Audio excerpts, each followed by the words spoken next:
Belezura, galerinha. Ó, hoje é a última aula do ano, mas eu não posso deixar de iniciar uma nova parada. Eu sei que vocês estão tudo já em ritmo de provas aí finais, mas quando voltar, vai voltar, né, no mesmo ritmo. Então, é um fim de ano meio fake. Galera, o que a gente já fez? Só para vocês acomodarem as ideias na cabeça de vocês aí. A gente começou a estudar a ideia da temperatura, depois as consequências de você aumentar ou diminuir a temperatura de um corpo, que foi a dilatação, né, dos corpos. Aí depois, cara, a gente estudou a energia que é trocada, né, nesse aumento de temperatura. A gente viu que existe uma energia trocada que faz o sistema mudar de fase, que é o calor latente, né?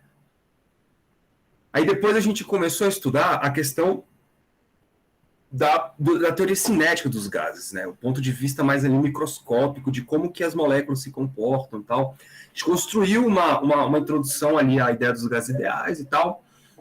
Claro que tem muito mais coisa ali envolvida, tá? Existem outras maneiras de você lidar com o problema.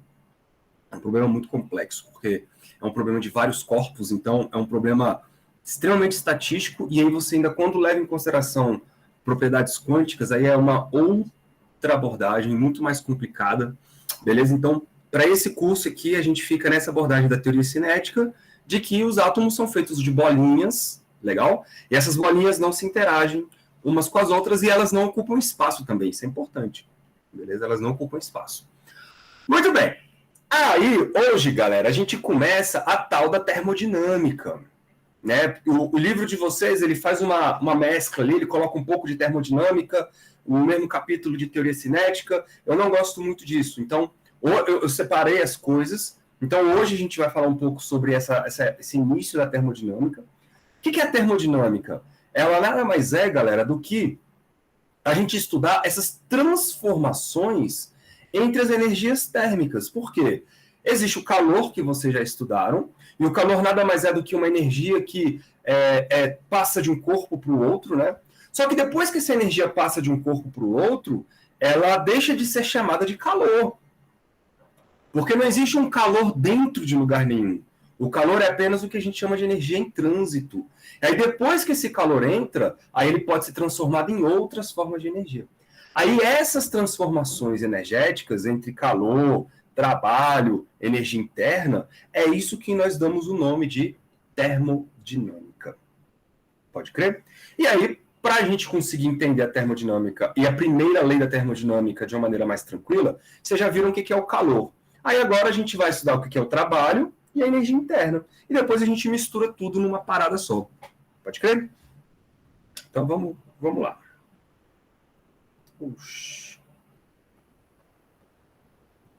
Quero isto aqui. Aqui, garoto. Então tá. Primeiro, galera, vamos começar com o trabalho. Vocês que estão aí com a cabeça fresquinha, o que vocês entendem por trabalho na física?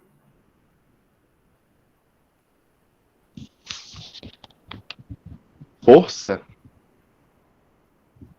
Só? Não, força em movimento, Não, energia em movimento. Força vezes deslocamento. Eu quero só o conceito, sem fórmula. O que significa essa história de trabalho? Variação de uma energia? Isso tem a ver com a variação de uma energia. E aí, quando essa energia varia, na verdade, ou ela... O que se chama variação? Se chama ganho ou perda, né? Só que energia, você não pode ganhar nem perder, porque você não pode simplesmente criar nem destruir energia. Então, toda e qualquer variação energética está associada a uma transformação de uma forma de energia em outra forma de energia, pode crer? Então, quando você pega uma bolinha e joga para cima, quando a bolinha sobe, ela ganha energia potencial gravitacional, mas na verdade ela não está ganhando alguma coisa. É porque ela está transformando a energia cinética dela em energia potencial gravitacional. E a gente fala que uma aumenta e a outra diminui, né? Mas o que nós temos aí é uma compensação, é uma troca de energia, né?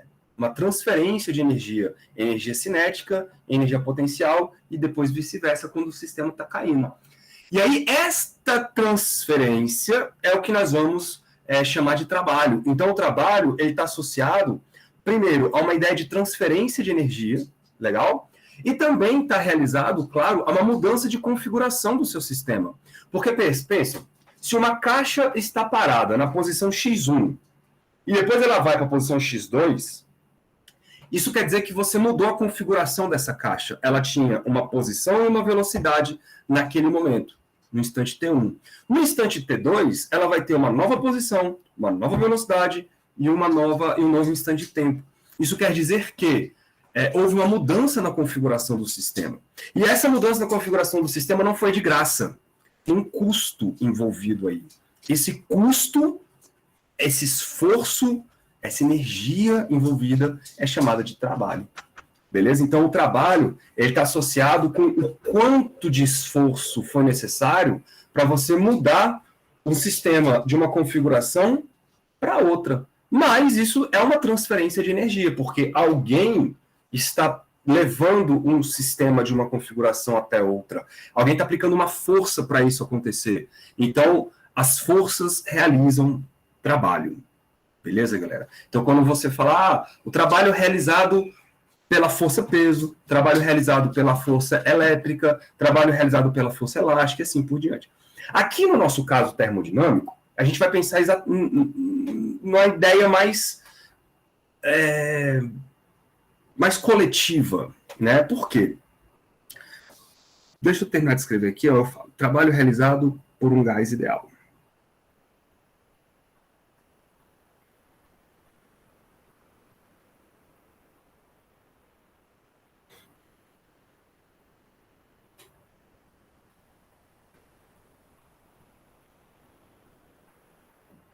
Então, a gente já está estudando gases há um tempo. Lembrem que o gás, ele é um cara que não tem um volume próprio, né? Ele é um cara que ele fica limitado dentro de um recipiente e o volume do recipiente corresponde ao volume dele mesmo, do próprio gás, certinho? E aí a gente lida o gás ideal como se fosse esses bandos de moléculas aí dentro, bolinhas que vão se batendo nas paredes e tal. Isso envolve uma pressão, então, com que essas bolinhas exercem sobre essas paredes. E aí, galera, o que acontece? Se a gente injetar uma energia aqui, ó, acender um fogo mesmo, se a gente fala que a gente injetou uma quantidade de energia que a gente chama de calor, essas moléculas elas vão poder se locomover mais rapidamente. E ao se locomover mais rapidamente, elas vão bater nas paredes com mais força, né? Porque vai aumentar a quantidade de movimento dessas moléculas. Só que quando isso acontecer, a força com que elas vão bater nas paredes aumenta. Se uma das paredes for móvel, sem atrito, por exemplo, a parede de cima, isso quer dizer que essa parede de cima ela pode subir. Não é isso? E se essa parede de cima subir, galera, ela saiu de uma posição que você pode chamar de Y1 e vai chegar até uma posição que eu vou chamar de Y2.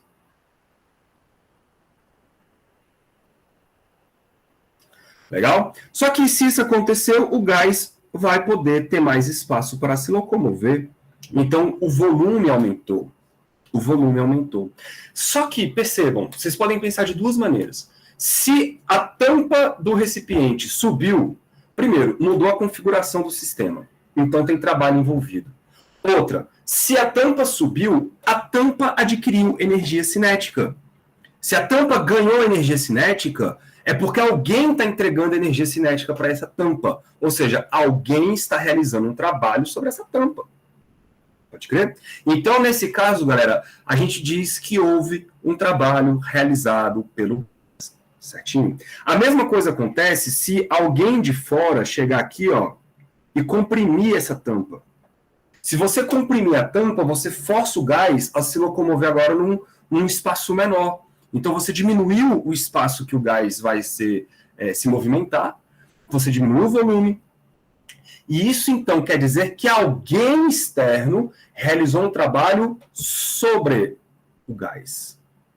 Pode crer? Então, já dá para ficar ligado que trabalho realizado por um gás, galera, tem necessariamente a ver com variações no volume.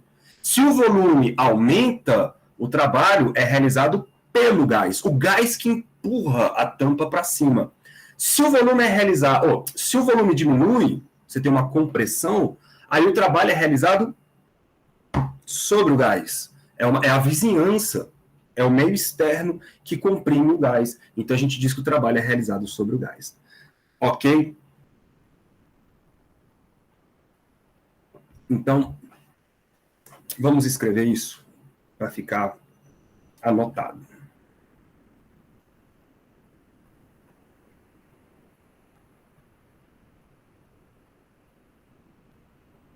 Aí você fala, professor, mas por que isso é importante? Ora, se você pega um gás que consegue expandir e empurrar uma tampa, você pode transformar essa tampa em movimento e outras coisas em movimento. O carro é isso.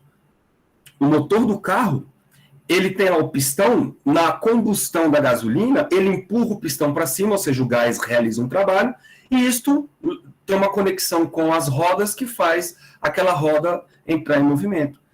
Beleza? Então, se você consegue fazer um gás empurrar algo, esse empurrar algo, você pode conectar a outra coisa para você empurrar também. Certo? São os motores funcionam assim. Por isso que é importante esse negócio. Tá? Então, um gás realiza... Vamos escrever isso aqui, ó. Um gás realiza...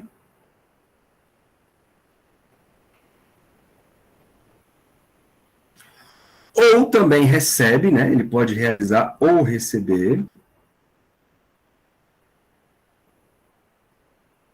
o tal do trabalho.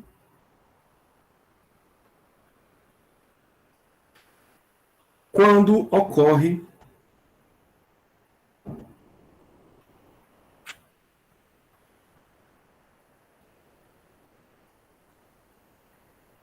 variações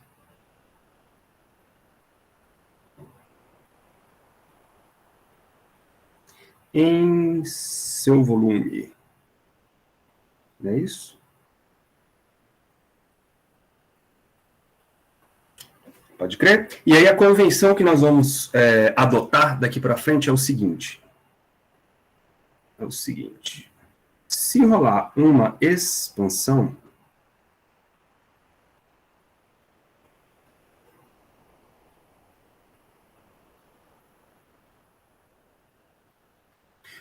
isso é uma convenção, tá, galera? Poderia ser o contrário, não tem problema. A gente convenciona assim, porque o nosso foco está no sistema que é o gás, é o nosso foco. Geralmente, a galera da química, eles estão preocupados com não o sistema, mas sim com a vizinhança do sistema. É por isso que, às vezes, existe algumas mudanças de interpretação entre a física e a química. Lá na química, eles estão preocupados com o sistema. Então, quando o gás ele expande, ele faz um trabalho no sistema. Entendeu? Então, é o sistema que recebe o trabalho. Olha como o ponto de vista é diferente.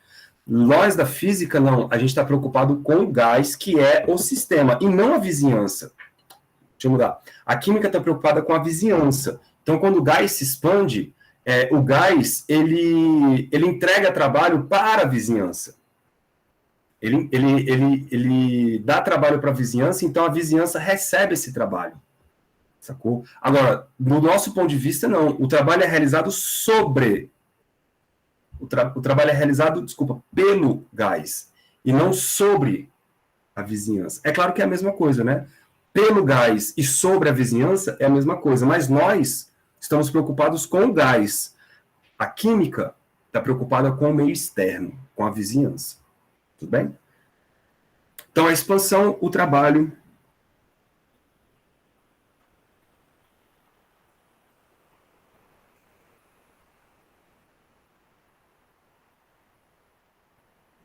realizado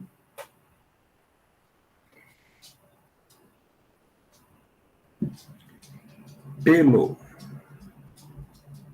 vou sublinhar aqui, ó, pelo gás. Beleza? E a nossa convenção vai ser o seguinte, galera. Esse trabalho, ele é positivo.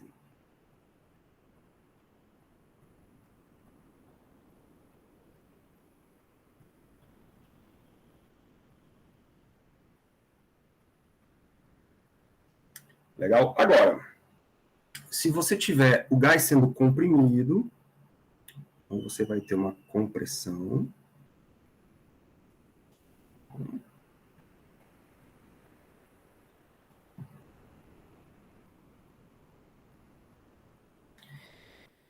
E aí o trabalho é realizado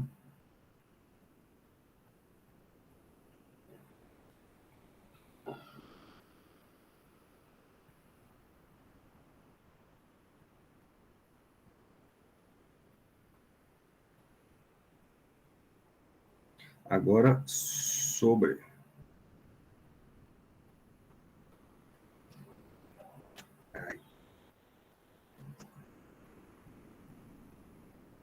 o gás. Então é o meio externo fazendo um trabalho sobre o gás. Legal? E aí nós vamos ter um trabalho negativo.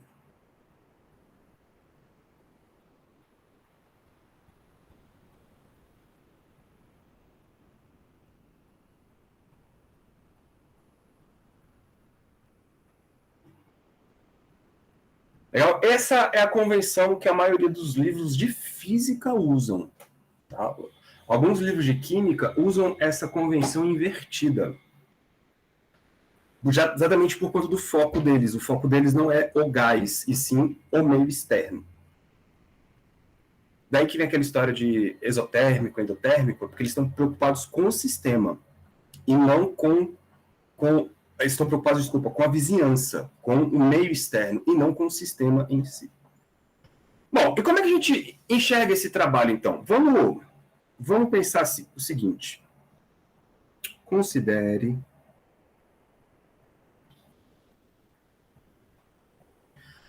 um gás confinado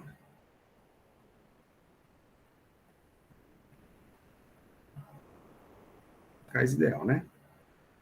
Confinado. Um gás confinado em um cilindro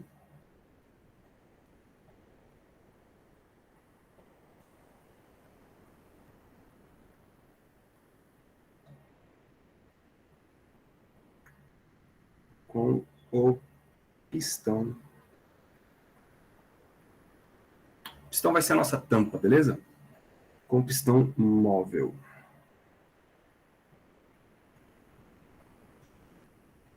Vamos botar o desenho aqui.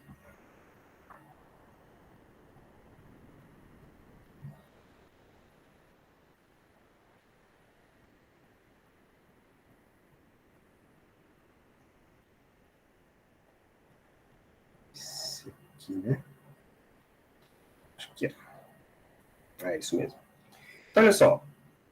O gás está dentro do pistão, beleza? Esse gás ele é o nosso sistema, certinho? E aí imaginem, galera, uma expansão desse gás. O gás, ele aplica uma força sobre todas as paredes, né? Só que a única parede móvel para sair de uma posição e para outra é o pistão. Então a gente olha só para o pistão. E aí o pistão ele recebe uma força que as moléculas do gás realizam, né? A gente sabe que como a pressão, vou botar aqui no cantinho, ó, como a pressão é força dividido pela área, então a força é a pressão vezes a área, né? A força vai ser a pressão vezes essa área aí.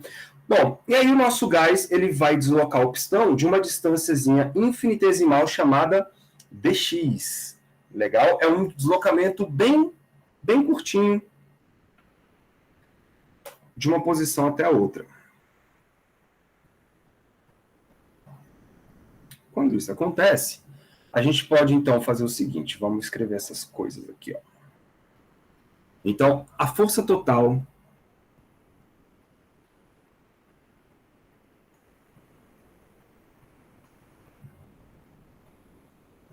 exercida.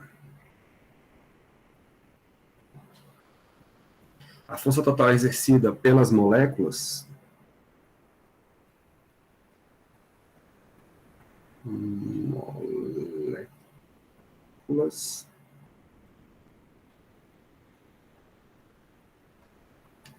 essa aqui, né? F é igual a pressão vezes a área. Show de bola. Aí o pistão vai se locomover uma distância dx, isso quer dizer que nós temos um trabalho realizado. Então, se o pistão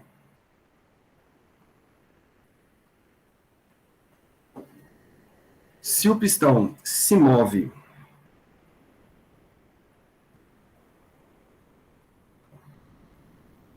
por uma...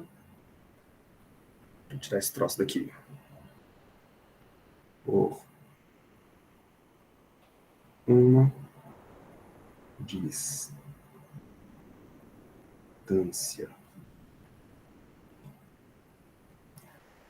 dx, vamos frisar, né, cara, que isso aqui é uma distância infinitesimal.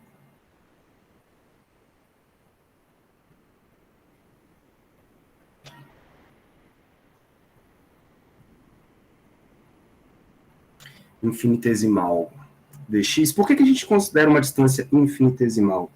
Porque essa distância é tão pequenininha que eu posso supor que a força que as moléculas exerceram nesse pequeno deslocamento, eu posso considerar que essa força ela é constante. Beleza? É a mesma força que foi aplicada no mesmo deslocamento dx, porque esse deslocamento dx ele é muito pequenininho. Pode ser que no próximo deslocamento dx a força não seja mais a mesma, né? Por isso que para você calcular o trabalho total de um ponto até outro, que não é mais infinitesimal, aí você precisa somar todos os produtos f dx. Então você tem que fazer uma integração, beleza? Então, por uma distância infinitesimal dx, o trabalho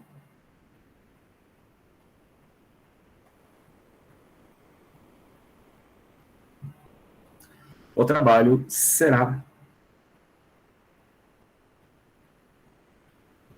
Bom, sabemos que o trabalho realizado infinitesimalmente para um deslocamento infinitesimal é isso aqui, f dx, né? Vocês já viram isso. Bom, trocando então o f pelo f lá de cima, a gente escreve que o trabalho é igual a pressão vezes a área vezes o dx. Certo, galera? Porém, quem é esse produto A dx? Alguém consegue me dizer?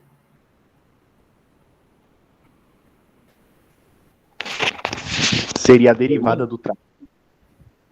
Não. O que é esse produto A dx?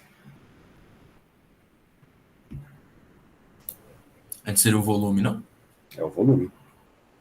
Eu estou pegando a área da base do cilindro e multiplicando pela altura do cilindro. Faz sentido?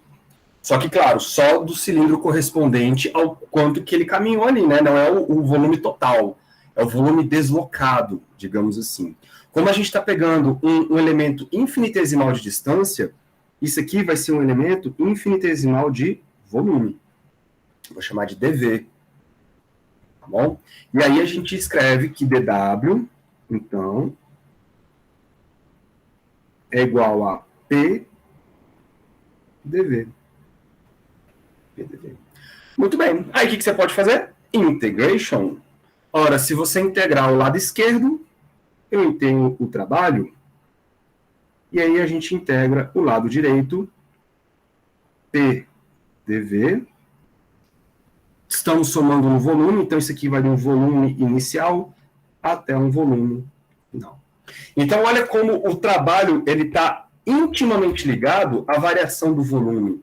Eu preciso ter uma variação de volume acontecendo aí, para que a gente tenha trabalho. Se eu não tiver variação do volume, esse dV é zero.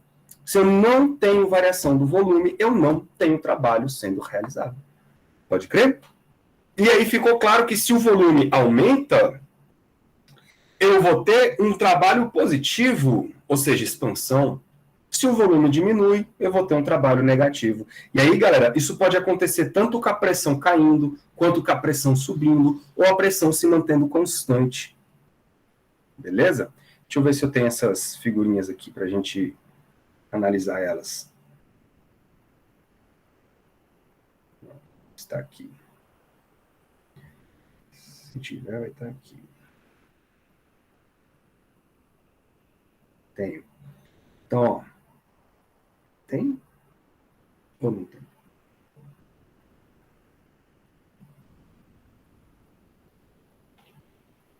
Não.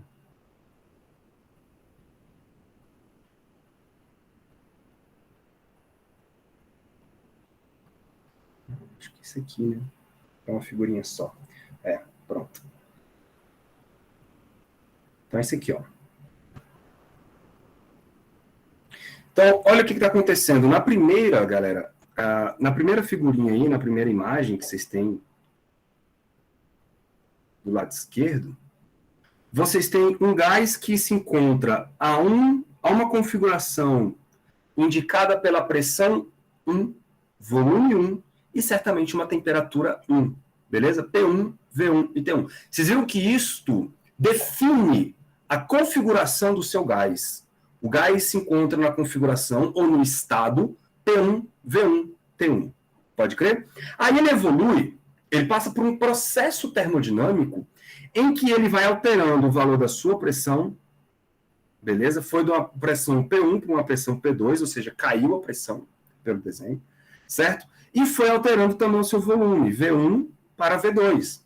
Pode ser que a temperatura fique constante? Pode. Mas pode ser que ela varie também. Aqui não é o nosso caso avaliar a temperatura. Estou olhando apenas para a pressão e para o volume. O que aconteceu? A pressão caiu. Beleza. Enquanto o gás se expandiu, a pressão caiu. Mas o simples fato do gás ter expandido, ou seja, aumentou o volume, isto, galera, me traz um volume, um trabalho positivo. Tá certo? Olha só, a integral de PDV que ele escreveu aqui, ó, é maior do que zero. Tá? Por quê? Porque houve uma expansão. Só por isso. Ah, professor, mas a pressão caiu. Pouco importa. A pressão caiu, mas quem manda no sinal do trabalho é o volume. Se o volume aumenta, a pressão se o volume aumenta, o trabalho é positivo. Se o volume diminui, o trabalho é negativo. Certinho? Olha o do meio. Quando você sai de um estado 1 agora para o estado 2, você volta. Nesse caso, agora você tem um aumento de pressão, mas você está diminuindo o volume. Não tem jeito, galera. O trabalho será negativo. Beleza? O trabalho será negativo. Porque o trabalho é realizado sobre o gás. Isso é compressão. E aí fica claro, se nós tivermos uma pressão constante, né? O trabalho é simplesmente a área de um retângulo, basta você multiplicar base vezes altura. A base é a variação do volume e a altura é a pressão. Por isso, que eu já vou começar com ela, chamar de 1, uma transformação isobárica.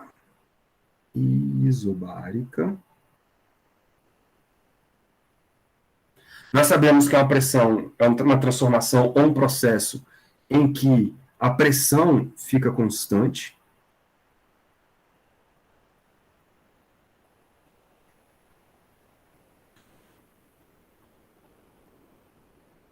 Certinho? Se a pressão é constante, galera, basta então multiplicar a área da base vezes a altura e o trabalho vai ser igual a P delta V. Ok? E esse delta V, deixa eu botar aqui, ó. O delta V corresponde à variação do volume.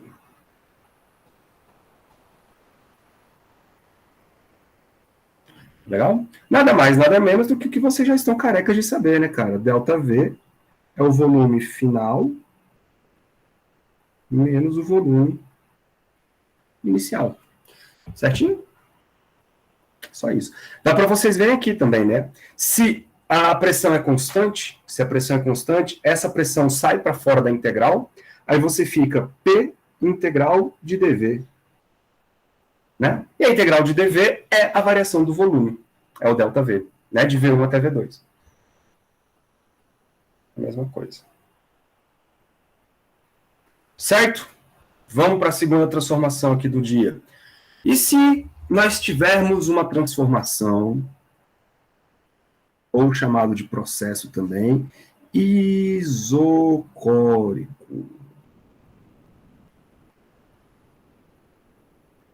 Me ajuda aí, galera. Se é isocórico, quem é constante?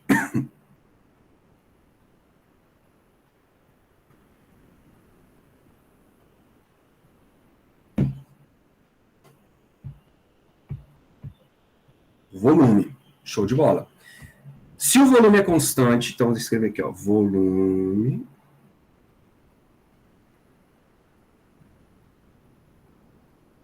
constante. Se o volume é constante, qual é a consequência para o trabalho? Quanto que vale o trabalho numa transformação onde o volume é constante?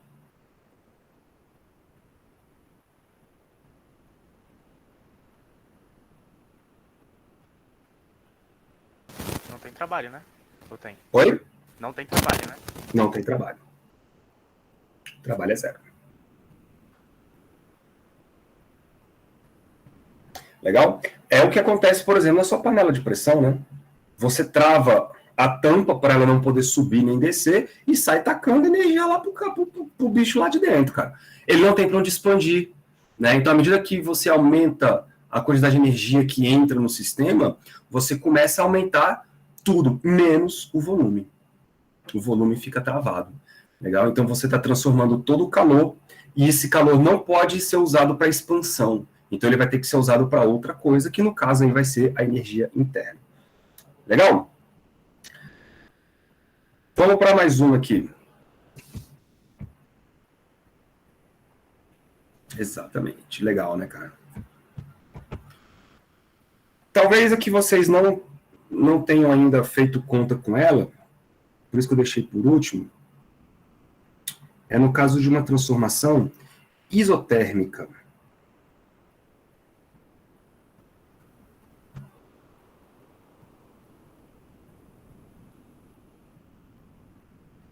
A transformação isotérmica é a transformação na qual a temperatura não muda.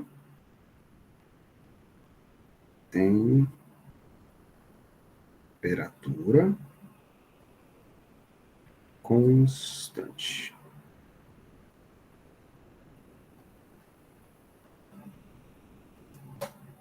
Legal. Mas a temperatura é constante? Eu posso mudar o volume? Posso. Eu posso mudar a pressão? Posso também. O que não pode mudar é a temperatura. Então, olha só o que a gente vai fazer, galera. Eu sei que o trabalho é igual à pressão, é igual à integral, ou seja, a soma, né, da pressão vezes a variação do volume, PDV. Mas a pressão varia. Como que eu vou integrar esta equação se eu não sei como que essa pressão varia? Ou seja, eu não sei qual é a função que relaciona a pressão com o volume. Ora, será que eu não sei mesmo? Bom, eu sei que PV é igual a NRT. Não é isso? E aí, cara, com esta equação, eu posso isolar a pressão. E eu descubro que existe aqui uma relação da pressão em função do volume. Certo? Se a gente usar esta equação aqui do lado esquerdo, a gente vai poder escrever que o trabalho vai ser igual a NRT sobre V dV. Então, olha que legal. Ao usar a equação aí dos gases ideais, eu consigo relacionar a pressão com o volume. E o pior, todo o resto que está aí, ele é constante. O número de mols é constante, a gente não imagina ver vazamentos para calcular isso aqui, beleza? A constante universal dos gases é constante. E como se trata de uma transformação isotérmica, a temperatura também é constante. Ou seja, o trabalho é igual a nRT sai todo mundo da integral, fica dentro da integral apenas 1 sobre V, esse cara varia, dV. E nós vamos do volume 1 até o volume 2. Legal? E integrar isso aí vocês sabem, né, cara? O integral de algo 1 sobre x dx é o ln de x. Então, nRT vezes o logaritmo de v. Né? E esse logaritmo de v, ele tem que ser variado de v1 até v2, o que me leva nRT ln de v2 menos ln de v1. Não é isso? Usando a propriedade do logaritmo, a gente escreve então que o trabalho realizado na transformação isotérmica é nRT logaritmo de quem? De V2 sobre V1. Olha que delícia. Né? Só que eu posso colocar em função das pressões também, né? Porque eu sei, galera, que se é uma transformação isotérmica, vou botar assim, ó, ou usando... A gente sabe que numa transformação isotérmica P1, V1 é igual a quem? P2, V2, beleza? Isso na transformação isotérmica. Isso quer dizer que V2 dividido por V1, se a gente isolar aí os volumes e as pressões, deixa eu levar o volume para o lado esquerdo. V2 dividido por V1, isso vai ser igual a P1 dividido por P2, não é isso? Olha lá, multiplica cruzado para você ver, você volta porque era antes. Então, a gente pode reescrever isso aqui assim, ó. O trabalho é igual a nRT vezes o logaritmo de P1 sobre P2. São as duas formas que você tem de escrever o trabalho, tá? De uma transformação isotérmica, tá, galera? Necessariamente tem que ser isotérmica. Ou você escreve assim em função das pressões, ou você escreve assim em função dos volumes. Detalhe extremamente importante, galera. O trabalho, ele depende de como que você está saindo de um ponto e chegando até outro. Como assim, professor? Quando você está, por exemplo, vou pegar esse desenho aqui, ó. Quando você... Olha o que está acontecendo. Quando você sai de um estado 1 e vai até um estado 2. Vocês concordam comigo que existem várias formas de sair de um e chegar até o outro? Aqui está representando por uma linha que fez assim, ó.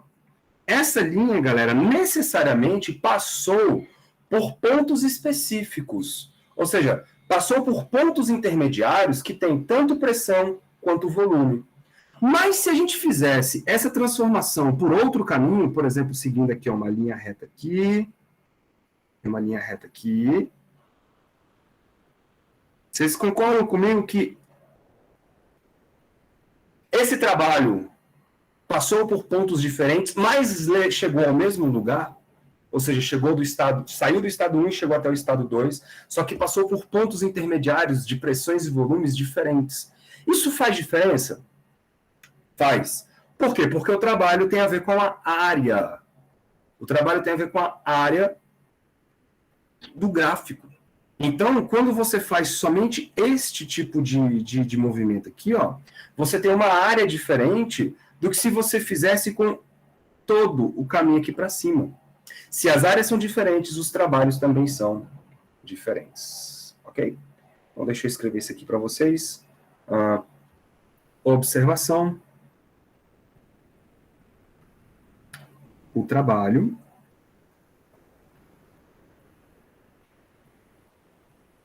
depende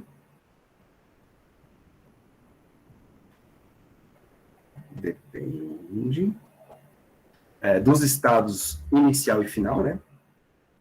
Dos estados inicial e final.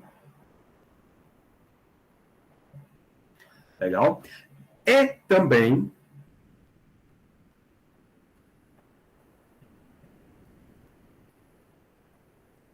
dos estados intermediários.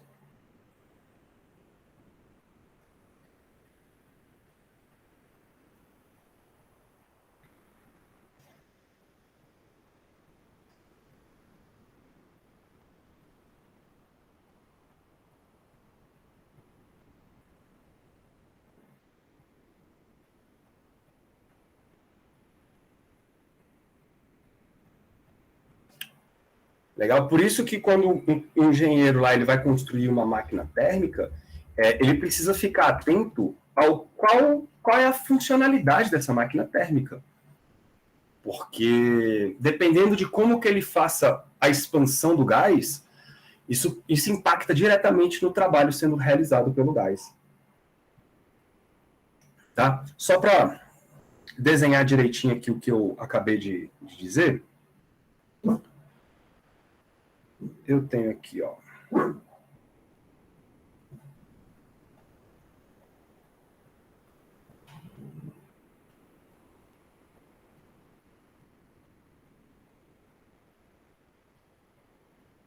Olha só. Imagina que você tem um gás que pode sair do estado 1 para o estado 2, e ele tem 3 opções. Ele pode seguir o caminho 1, 2, beleza. Ele pode seguir o caminho 1, 3, 2, esse caminho. Ou ele pode seguir o caminho por baixo, 1, 4, 2. São 3 caminhos diferentes que vão levar o seu gás do estado 1 até o estado 2. Beleza? Esses caminhos levam ao mesmo trabalho? Não. Então, existe um gasto energético diferente para cada caminho que você tomar. Então, vamos pegar aqui, ó, as representações. As 3 estão aqui. Então, se você pega o primeiro caminho ali, caminho 1, 3, 2, você vai primeiro a pressão constante e depois desce a volume constante. Isso te dá um gasto energético e esse gasto vai ser dado pela área aqui, ó. Na verdade, não é bem um gasto, né? É um ganho energético, digamos assim, porque o trabalho está sendo realizado pelo gás. O gás está te entregando, ou está entregando essa energia para o sistema externo. Tá vendo? O trabalho é realizado pelo gás. Pelo gás. Isso te dá um trabalho. Agora, se você vai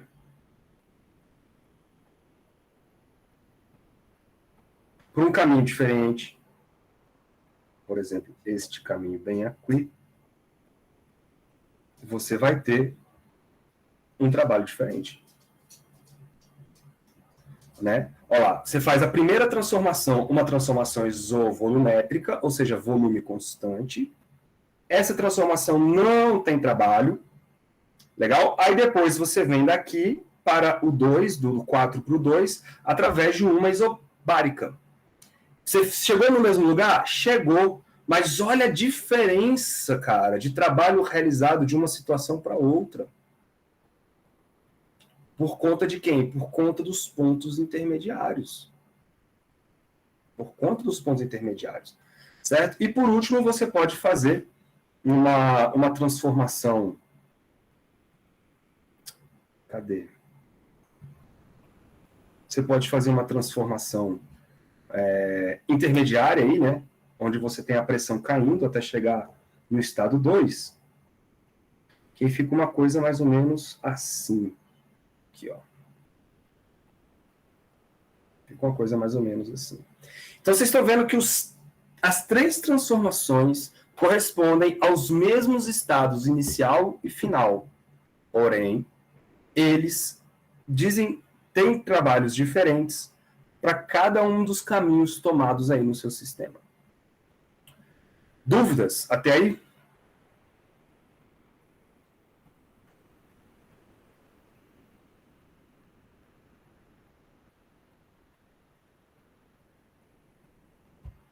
Tá de boa?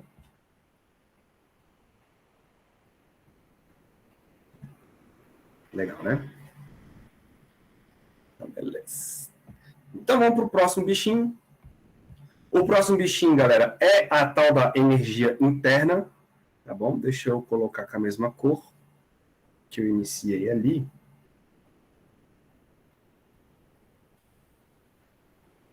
Então,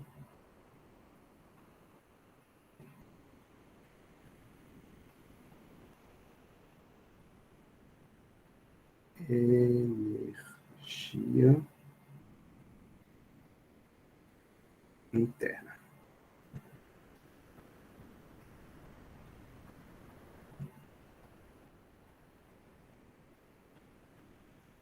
Vamos lá, então, cara. O que a gente fez? Como que a gente construiu o nosso gás ideal? A gente construiu ele através de bolinhas que não se interagem. Ou seja, se as bolinhas não se interagem, não existe energia nem de atração e nem de repulsão entre essas bolinhas. Em outras palavras, não existe, galera, energia potencial entre essas bolinhas. Legal? Então, a única energia que essas bolinhas podem ter é a tal da energia cinética. Então, olha o nome. Se eu falo energia interna, eu estou falando a energia que está dentro do sistema. E o que está dentro do sistema é a energia que eu posso dizer que é como posso pensar numa soma das energias de todas as moléculas que estão ali. Só que, claro, como nós estamos lidando com um ambiente coletivo e estatístico, a gente vai atribuir a essa energia interna a energia cinética média das moléculas de um gás ideal. Ok?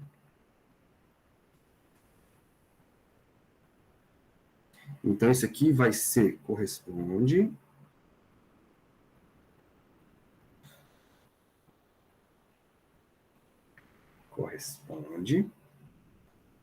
a energia cinética média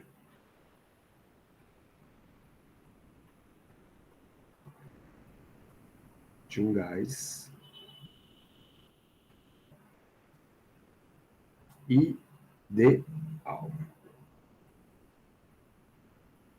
E tem que ser ideal, viu, galera? Se for um gás que não for ideal, aí isso aqui já não bate, porque a gente precisa levar em consideração outras energias.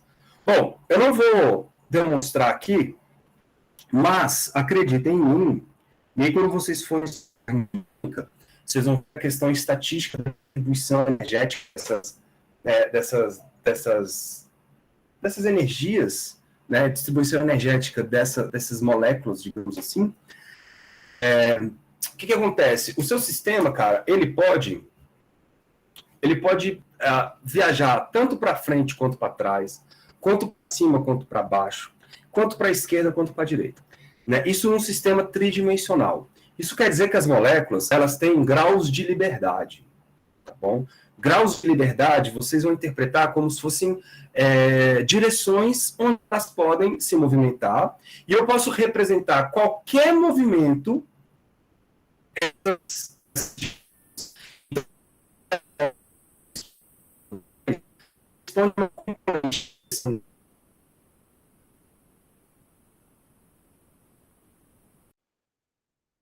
Então, do ponto de vista apenas de andar para um lado ou para o outro, a molécula de um gás ideal ela pode ter 3 graus de liberdade, que são as 3 direções, né, espaciais, as 3 dimensões espaciais.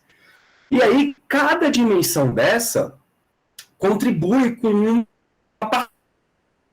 Porque se eu pego apenas na horizontal, é uma energia social apenas na horizontal, uma velocidade apenas horizontal, certo? Agora, se eu pego uma bolinha que tem um movimento completamente... Na hora que eu decomponho a velocidade dessa bolinha no eixo X, no eixo Z, X e Y, eu vou ter uma energia associada a cada uma dessas componentes. Tudo bem? Então, existe aí, galera, uma distribuição de energia igual para cada grau de liberdade. tá bom? Isso é um teorema lá da termodinâmica que diz que o espaço ele é igual. Eu não tenho por que a direção x ter velocidades maiores, por exemplo, do que a direção y. Tudo bem? E a gente escreve isso assim, ó. A energia interna corresponde à média da energia cinética, e isso, galera, tem a ver com 1/2 de nRT vezes o número de graus de liberdade do seu gás.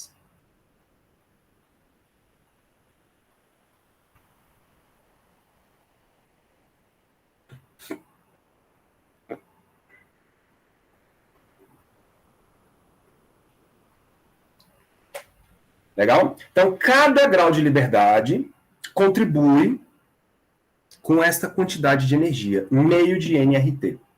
Percebam que a energia interna está automaticamente atrelada à temperatura, e faz muito sentido.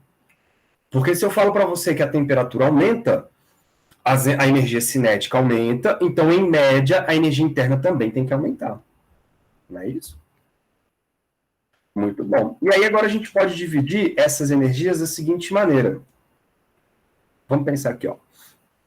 Se eu tenho um gás, por exemplo, monoatômico,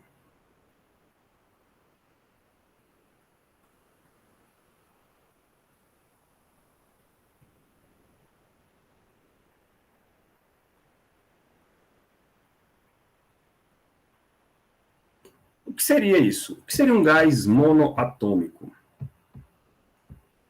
Seria um gás formado por apenas...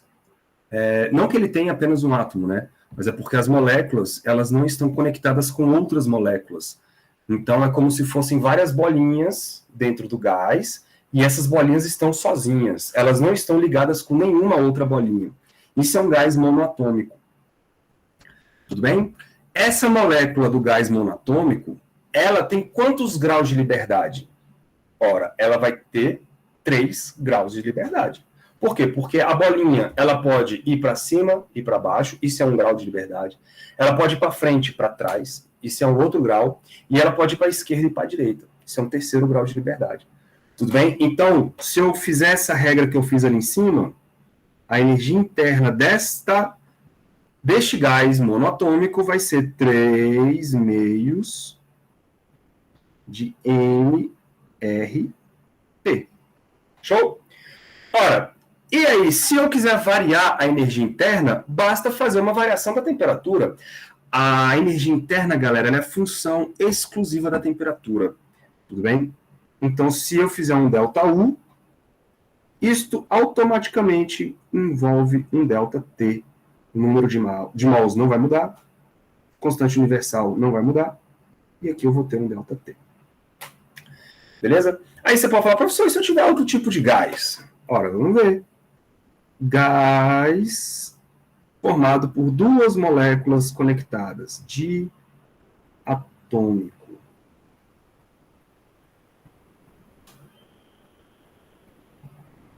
O que é um gás diatômico? Ele é um gás onde as moléculas elas estão assim, ó.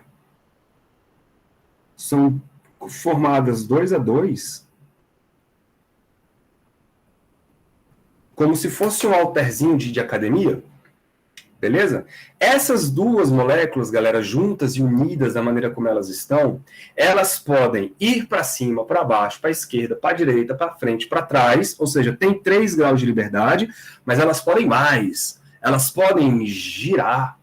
Vocês estão vendo lá em Mecânica 2 que esse movimento de rodar dá ao sistema uma outra parcela energética. Ou seja, é um novo grau de liberdade.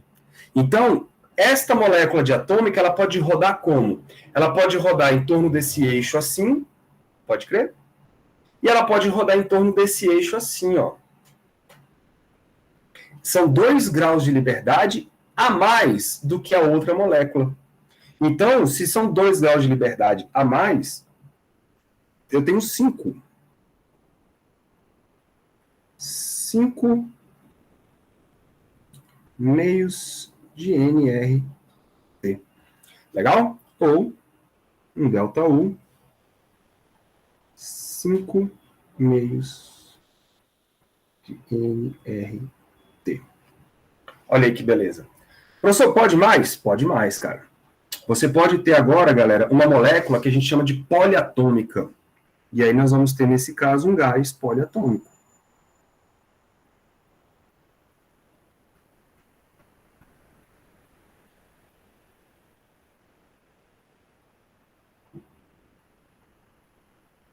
Esse tipo de molécula, ela tem pelo menos 3, né?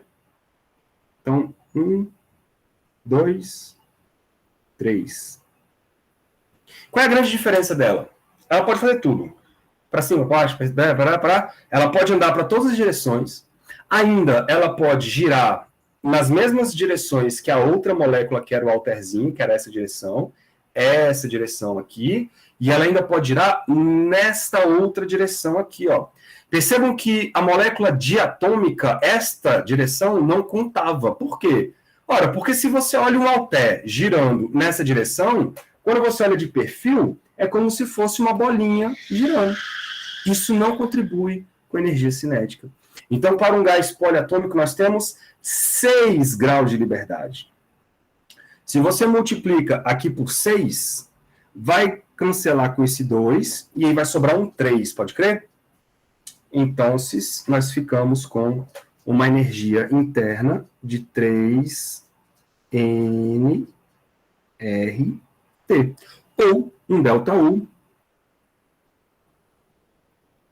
de 3 nR ΔT.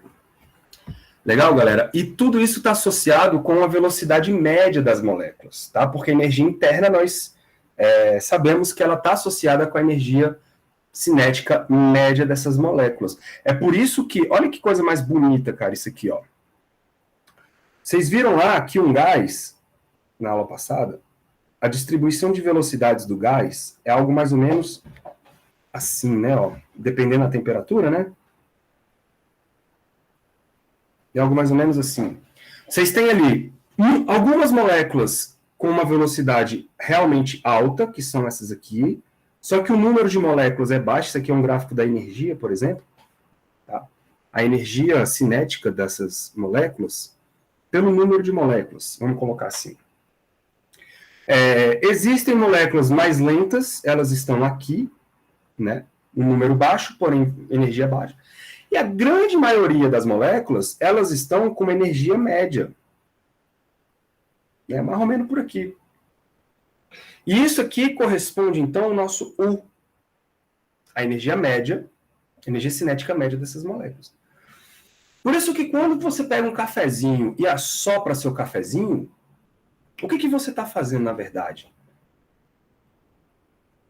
Já cheguei a falar isso para vocês? Não, né?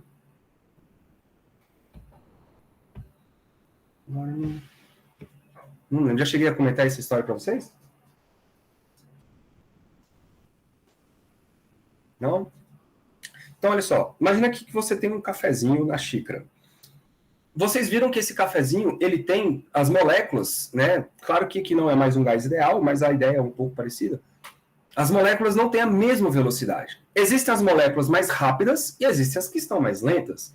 E as mais rápidas, elas tendem a se concentrar nas extremidades da sua xícara, né? Então, as mais rápidas, elas vão ficar aqui, ó, no sistema mais em cima. E aí, elas, porventura, podem ter energia para escapar. Aí você vem aqui e assopra. Que é aquela fumacinha mesmo que sai. Quando você assopra, você joga esse cara embora. Né? Só que o sistema continua. As mais rápidas continuam subindo, só que essas mais rápidas que estão subindo agora não são tão rápidas quanto aquelas que tu assoprou, porque você tirou do sistema. Né? Então, o que você faz de verdade quando você assopra uma sopa ou assopra um cafezinho? Você está tirando do sistema as moléculas mais rápidas. E se você, galera, olha que bonito, se você elimina do sistema as moléculas mais rápidas, você está jogando fora esta contribuição aqui, Se as mais rápidas estão indo embora, você está fazendo a média da energia cinética cair. Se a média da energia cinética cair, a energia interna está caindo, portanto, a temperatura também está caindo. Beleza? No fim das contas, é isso que você faz. Chique, né? Você está eliminando as mais rápidas do seu sistema. Lindo, lindo. Lindo, lindo, lindo. Beleza? E aí, galera, a experiência aqui, ela mostra o seguinte. Diferentemente do trabalho, a energia não depende dos pontos intermediários. Beleza? A variação, então, a variação da energia interna, isso vai ser importante para o que vem, tá? A variação da energia interna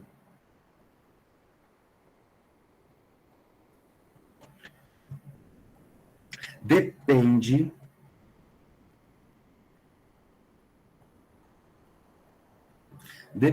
apenas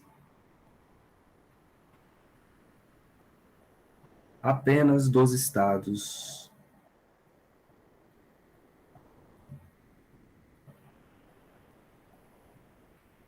inicial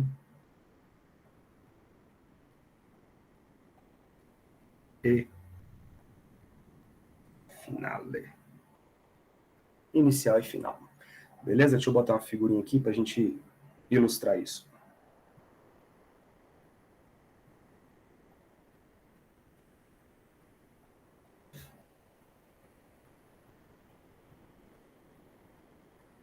Aqui.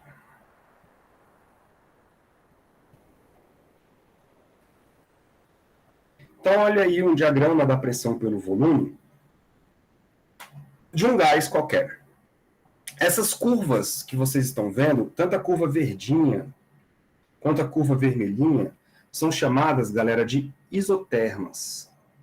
Tá? Porque são curvas nas quais as temperaturas ficam constantes. Então, são chamadas de isotermas. Legal? Tanto a vermelhinha, deixa eu puxar para cá também, ó. Tanto esta quanto esta. Bagaceira.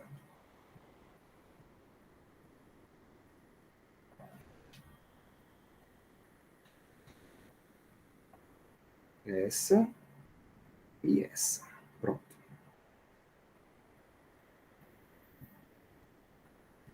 Certo? Então, olha um estado inicial aqui na curva verde. Ó. Um ponto na curva verde.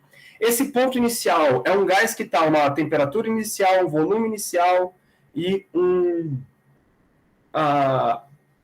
uma pressão inicial. Aí, cara, ele vai pular, por exemplo, para estados diferentes. Só que esses estados diferentes, olha só que doideira, são estados que vão ter pressões e volumes diferentes, porém a mesma temperatura. Ele, quando sai do estado I e vai para o estado F, através desses três caminhos aqui, ó, ou esse, ou esse, ou esse, percebam que o trabalho realizado é diferente, porém a variação da energia cinética é a mesma. Ou então a variação da energia interna é a mesma, certo, galera? Tanto faz o caminho que você está tomando aí. Se você saiu de uma temperatura T1, chegou a uma temperatura T2, é porque qualquer caminho que você tomar para sair dessa temperatura e chegar até outra, você vai ter a mesma variação da energia interna. Beleza? Por quê? Porque a temperatura, quem manda na energia interna é a temperatura final e a temperatura inicial. Beleza? Alguma dúvida?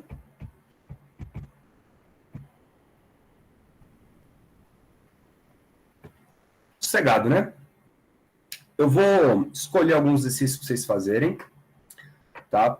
Se vocês tiverem algum tempinho aí durante essa semana, né? Durante ali o período entre festas, vocês tentem fazer. Que aí quando a gente retornar, galera, lá no dia 3, a gente a gente começa a fazer algumas associações com a primeira lei da termodinâmica. Tá bom? Então, vou parar aqui a gravação. Pronto.